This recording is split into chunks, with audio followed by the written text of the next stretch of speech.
सर्वांना सप्रेम नमस्कार। आज जिल्हा परिषदेच्या सार्वत्रिक निवडणुकीचा निकाल संपन्न झाला आणि यामध्ये माझा पराजय झाला। खरं तर ज्याही मला मतं दिली किंवा ज्याही मला विजयी करण्याचा प्रयत्न केला, या सर्वांचे मी मनपूर्वक आभार मानतो।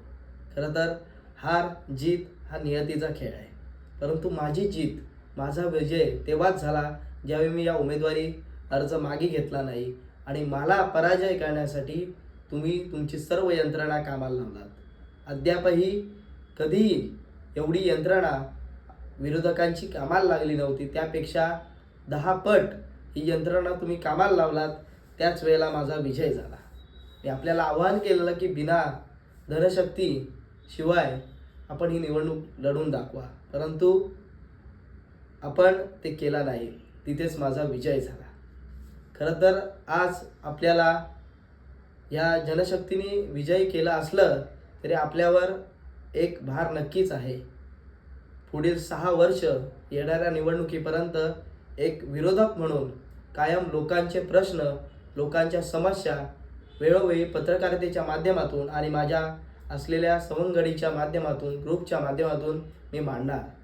मी या व्हिडिओच्या माध्यमातून एवढीच विनंती करीन की यापुढे या जिल्हा परिषद मतदारसंघात तसेच तालुक्यात एकही अवैध धंदा किंवा अवैध बांधकाम व्यवसाय होऊन देणार नाही। मी या व्हिडिओच्या माध्यमातून सर्वांना विनंती करतो की यापुढे या जिल्हा परिषद मतदारसंघात कायम नागरिकांचा विकास आणि विकास हेच होईल। एक खरं आहे की ज्या वेळेला मी आता पराभव स्वीकारून घरी जाईन, त्यावेळेला प्रामाणिकपणे मी माझ्या आई वडिलांच्या डोळ्याला डोळा आणि देवाऱ्यात जाऊन माझ्या देवांच्या डोळ्याला डोळा लावून सांगेन की मी प्रामाणिक आहे। परंतु आपण विजयी होऊन सुद्धा ज्या वेळेला आपल्या घरी जाल, त्यावेळेला डोळ्याला डोळा लावण्याची ताकद आपल्यामध्ये नसेल। त्यामुळे मी सर्वांना विनंती करतो की ज्याही मला मदत केली किंवा मतं दिली त्यांचे मी आभार मानतो, परंतु ही लढाई इतक्यात संपलेली नाही।